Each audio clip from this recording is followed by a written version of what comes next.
Oh, Oh, wait, I know. There we go. We figured it out. The sound should be back. Oh my god, that was yeah. That one was my mistake. Yeah, totally, that one was my mistake. I apologize for that. Well, let's start this over then, shall we? Monday morning is as well something else. It's crazy because the first thing I was saying was that we're going to broadcast to ourselves. We're going to comment on our own show and reply to our own comments. And I do not know the whole time I had ourselves muted. So that's We were doing some tests earlier. That's what happened. epic fail. Okay. Stagnation, crypto warriors, good morning and welcome back to the show. Champions. Happy Monday to everyone, man. It's another spectacular one. We are in here. BK Crypto in the house, of course. Good morning to you, sir.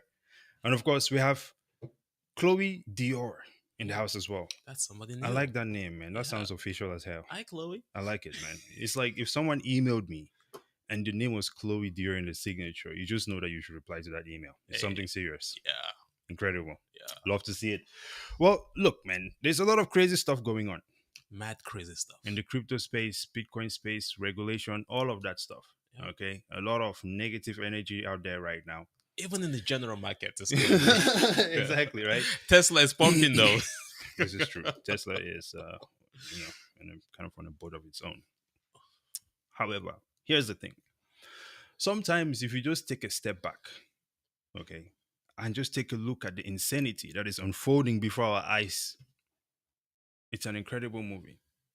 And I think there's going to be, I'm sure there'll be a documentary on this one day. It would be cool if, if we're the ones that make it. But I'm not really in the documentary business. Okay. So we'll just point out these things here. And we'll like to just analyze this situation. As you guys see the title, okay, we're talking about King of FUDs or sore losers based on the sequence of events that have unfolded in this man's life. One and All right. only Exactly. Mr. Wonderful. Exactly. Bigger Crypto says sue Happy Gensler. The whole situation with the SEC.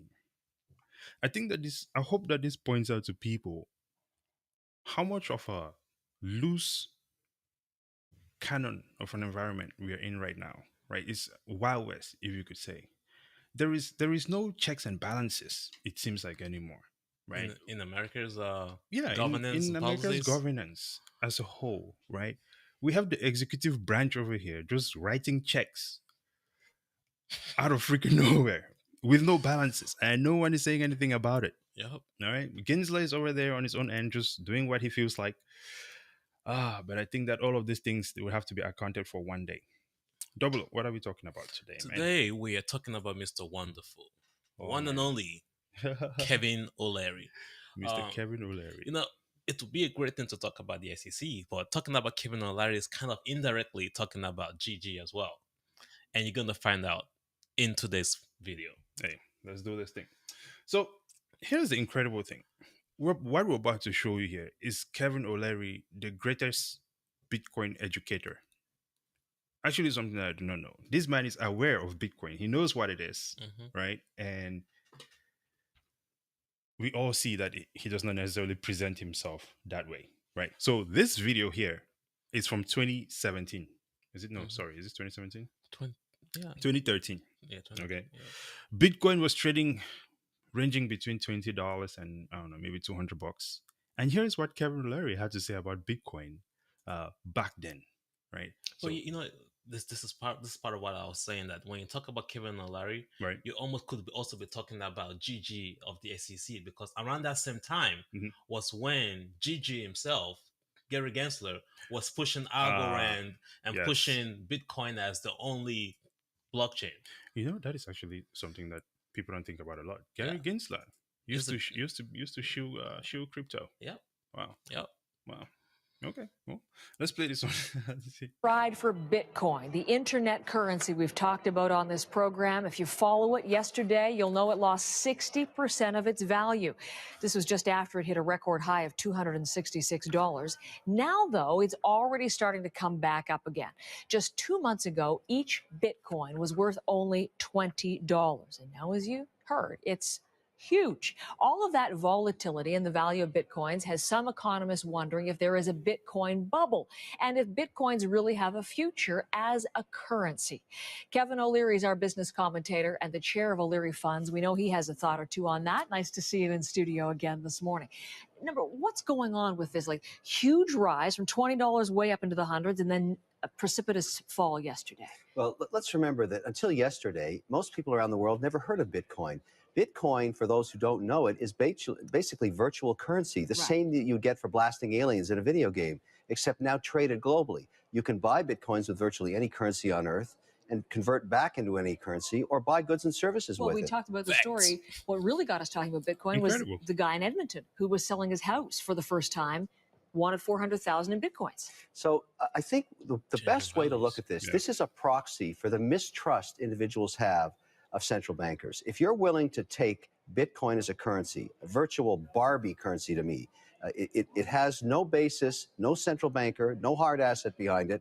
But if you don't trust any other currency, this is where you go. So it's essentially what's happening here, Heather. People all around the world are saying, I've had it with my central banker. I don't trust politicians anymore. I'm going to trade with this currency with my computer and my cell phone. Well, they did that. Right. The reason that... So there it is. We have Kevin. By the way, Mt. Gox was still live back then, man. That was that chat, right? So like incredible stuff. When you see the attack on Coinbase, when you see the attack of Binance, Mt. Gox was the Binance of the time, right? Yeah. And Bitcoin went down 60%, right? And that was from $20 to $20 back to $100 back then, right? Exactly. And folks are like, "Oh, Binance is gonna crash. Oh, Bitcoin is dead." Right. Really, this is a good example. Yeah, we've seen that. There's always that massive run and then like 60 to 80% pullback. It's happened like 2 or 3 times. I think we're in the 3rd time or the 4th time. So I'm wondering where it goes to next. However, going back to Mr. O'Leary there. I mean, clearly the guy understands what Bitcoin is. He has had Bitcoin since when it was $20. It's safe to say that at this point, right? Because I mean, he said it himself. He's heavily into the Bitcoin. Now, we'll fast forward to, I think this is 2017 now, right? And we'd like to get everyone's thought on this. Same guy, right? Same asset. Nothing has changed about Bitcoin. However, this time you could say he's making a ton of money on Bitcoin because at this point, Bitcoin is now at $8,000. Here is what he has to say about Bitcoin. Oh, man. All right. Oh, wait, play. Bitcoin alert here. The cryptocurrency topping 8,000 for the first time since July. There are several potential explanations for this rally, including positive sentiment around crypto conventions in New York this week, a potential safe haven from the U.S.-China trade war, and greater institutional support. For example, reports earlier this month said Facebook is building a crypto-based payment system. Traders are also saying that Chinese buyers were using Bitcoin to circumvent the country's capital controls on the yuan. So Chinese investors in China trying to get their money out and using Bitcoin as the vehicle. And that's supposedly one explanation for much more on this later in the show. Out of Bitcoin. Once you put your money into Bitcoin, you hear people say that they are challenged to sometimes sell. Really? To sell in volume. Oh, in volume. In volume. Try and do a transaction over $100,000 with Bitcoin. I tried to do some real estate in Switzerland with it once. It is a useless currency. It is a useless currency. That's what I believe. I mean, look, I'm not, I realize people have different opinions, but to me, it's garbage. Because you can't doo-doo? I mean, you can't get in and out of it in large amounts. And everybody says, yes, you can. But what happens is the receiver wants some guarantee. Let's say you want to buy a piece of real estate for $10 million in Switzerland. Let's just say. Let's just say. Yeah. And they don't want to use the traditional transfer system, all right? Now, which is illegal, by the way, because you have to disclose why you're transferring $10 million over Switzerland. They want to guarantee that the value comes back to U.S. currency at 10. You have to somehow hedge the risk of Bitcoin. That means it's not a real currency. That means the receiver is not willing to take the risk of. Yeah. Same guy in the previous video. Notice 2013, you could already trade Bitcoin for a property, like an actual house, $4,000 in purchase. They said it. Same video 3 years ago, 2013. You could already trade in Bitcoin. PayPal, Amazon, Microsoft, Tesla, you could do that. So now what changed? Is it the thing that these guys that get into the business before everybody else, they just have this mindset of flooding everybody out of the market so that they can take advantage? Because at that point, it's trying to force you to sell. Yeah. because he already got in at $20 3 years ago. Yeah. At $8,000, it's trying to get you to sell. I mean, there's only two ways about it, right? You could also look. I don't know if you could short Bitcoin at this point. I don't think Bitcoin futures were existing at that time. But let's see what people in the comments have to say about this one, because it's beyond my mind. Because this is, oh man, what a and I think this keeps evolving, right? And we start getting to the point where we realize that this guy may also have regulators in his pocket, right? Again, from Chloe, Grand Rising from the wild, wild West Coast. This is true. It is a wild, wild West. It is, right? I think this would probably be probably summarize what we just saw there, right? Yeah. Shape-shifting Trojan horse mofo with a bald head. That's what I'm saying. What am I saying? I also have a bald head, man. Oh well. But yes, I would say that's what it is, man. Shape-shifting. At the same time, man, you could also look at this as manipulation, because whatever his strategy is, right? At this point in time, maybe forwarding the thing to short it might be a good idea. Yeah. Right. Secondly, he could be a sore loser. Maybe he sold before it got to 8,000, thinking it was not going to get there, and so now he's trying to forward it back down so he can get back in. Maybe he played the shot and is trying to push the shot to come down. Because you can see there that as this Bitcoin chart is rising, let me share the screen again here. Yeah, as you look at that Bitcoin screen there, point, right? There was a pullback. Yep. Right, where he's somewhere there around 7,000, and maybe he's now out here to forward the thing again. However, it's very clear that he's been in the space for a long time, right? And he's now moved on. He's graduated on to engage in some other dealings, which I think we could all agree that he was the sole loser in this situation. We're talking about the FTX situation right now, right? And it shows a trend in this person's behavior, in this investor's behavior. Let's call it that. Don't know the man personally, right? Which makes you wonder, can you trust him or any other people like him that are supposed to be credible? Especially when they are the one that they select to come on national TV.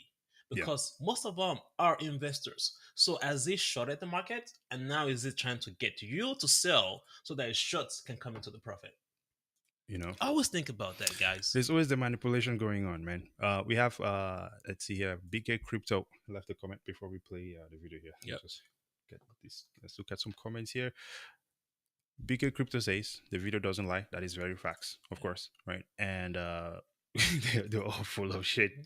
He wanted to pull the train back. I would say so. You know what I mean? That's what they do. And it's insane that there are people who have the clout and the ability to do this. And speaking of pulling the train back, as we move forward, I think that we're going to see further evidence that he has that capability. Because if you notice, one thing I want to point out, I think we've all noticed that Kevin O'Leary is one of the people who is always talking about regulations, bringing crypto into regulations. We need regulations to get institutions into the space. He even came to Bitcoin 22, right? There. Saying we need to get Bitcoin regulated, whatever that means, right? Getting Bitcoin regulated. But let's check this out and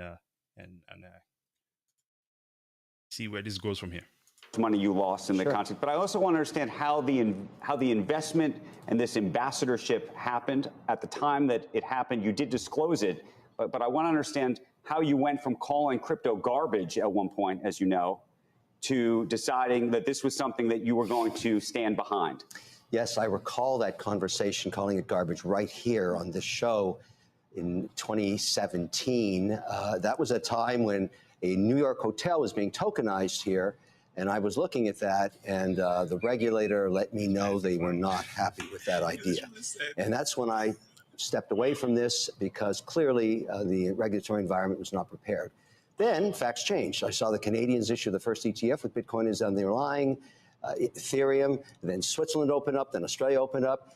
And then I said, wait a second, world's changing, I got to be an investor. And that started my journey. I'm an investor in the largest regulated exchange in Canada, called WonderFi. The wallets are called BitBuy. We're regulated by the OSC. I have my accounts up there. Right. But I felt that getting involved when I was approached with Sam Bankman-Fried, that I could get an inside seat on what was considered then. And I got it. So, just a couple things I just some points to note here, right? The regulators informed this man ahead of time that they were not happy with what they saw, right? We could say this is inside information, right? Regulators in Canada. Exactly. How is that different from the regulators in New York City? Exactly. Almost the same. So, he's clearly admitted that they gave him the info. And then we also have this aspect of him trying to get an inside seed, right? That's fully insider trading. This is exactly, you want inside seed to FTX. Right, you're not just trying to be, I don't know, I guess an investor like everybody else. You own an exchange in Canada, yeah, and now you're trying to buy into an exchange in America. Yeah, that is how this guy's becoming billionaires. Notice the emphasis on regulated. Yep. Right, like that is his bread and butter. So in 2017, while he was saying that Bitcoin was nothing, you cannot use it to transfer, he also knew that an hotel was being tokenized in New York City. Yeah, that is a counter. So he's lying on national TV. Crazy. I think at this point in time we'll pass the line, man. And this he's guy talking is, to regulators to get involved in FTX. Yeah, I mean, this is what he's saying. Unless we're misinterpreting this thing, it's crazy to me. Tell us, guys, why are you guys listening? Well, let's play this on here. It's not insider trading when you're the insider. This guy needs to be investigated. That's the facts. Exactly. I'm going to wrap this one up here. The institutional interest in FTX on the U.S. equity was unbelievable. The amount of people that approached me saying, how do I get a piece of this deal? And I said at that time, I am a paid spokesperson. I cannot bring you as an LP. Not a single dollar that I lost is anybody else's money except mine. That's important for me because that's an issue. How much were you paid? Total deal was just under $15 million, all in, including a bunch of agents and that I had to pay because I needed SAG. So FTX paid him $15 million to change his mind on crypto, right? And on the next video, we're going to see the consequence of this, because this is where CZ comes in. And this is where I'm saying this is a movie, man. This is a movie, right? But yeah, Double O, go ahead. What do you think of that situation there? Insider trading, access to the regulators, which is why he made the decision to join FTX, right? Yeah. He used his own money because he knew that the regulators was behind FTX, which is another proof that FTX was fully supported by the regulators. That is why FTX 2.0 is coming back in Q3 or Q4. Whereas at the same time, they are suing Binance, suing Coinbase, suing Kraken. Whereas the same SEC that is suing all the other exchanges is actually supporting the major fraud. And it's been telling you this has been going on since 2017. I would say also notice Kevin O'Leary did try to get an inside seat on Binance and was rejected. Mm-hmm. Tried the same with Coinbase and was rejected, right? And it's interesting, he got it with FTX. And now the SEC is attacking those firms. And according to what you're saying, there's a plan for FTX to return. Insane. Obviously, CZ did not take too nicely to this. So he made a long post, a thread. You know, it's when people go on Twitter and they give you that first line, then they hit you with a thread. You know, it's time to buckle in, right? You gotta insanity. Spend some time. Exactly. 1 of 11. Right. So we have CEO thread going on here. It says $15 million not only changed Kevin O'Leary's mind about crypto, also made him align with fraudsters. Essentially referring to Sam Bankman-Fried in this case, right? So this man, as we know, CZ went absolutely crazy with it, right? 11-piece thread. Okay, complete with facts or facts. You know what's funny about SBF? What's that? SBF's father and SEC, GG, friends used to work in the same department. Oh, yeah. I mean, they're all at MIT. Yeah, there's a lot of collusion in this space, man. It's incredible. Guys, when was the last time you heard about SBF? Is he in jail right now with all the fraud that he did with people's money? No. Yeah, incredible stuff. Well, let's run through these ones here. We're almost running out of time. So we know that CZ called O'Leary out, essentially. The fact that there's no records, that's not a problem to him. So he just want to talk to Sam and believe whatever Sam says. He doesn't want to look at the records. And if you look, and he wants to omit all the small spendings, $50 million, $200 million. $200 million of small spending, that's very convenient. He says he didn't know that Binance was a shareholder of FTX. So he invested in FTX without looking at the cap table. But he was very specific in the way he counts for a transaction 2 years ago. So that's kind of contradictory. So I think Calvin's a liar. So yeah. So straight up makes you wonder if Kevin is the one behind SEC's attack on Coinbase and and Binance? I don't know. We're just piecing some dots here, folks, right? Let us know what you think, right? Because you've seen this situation go down. We've clearly seen there is motive. If we're investigators, we could say that.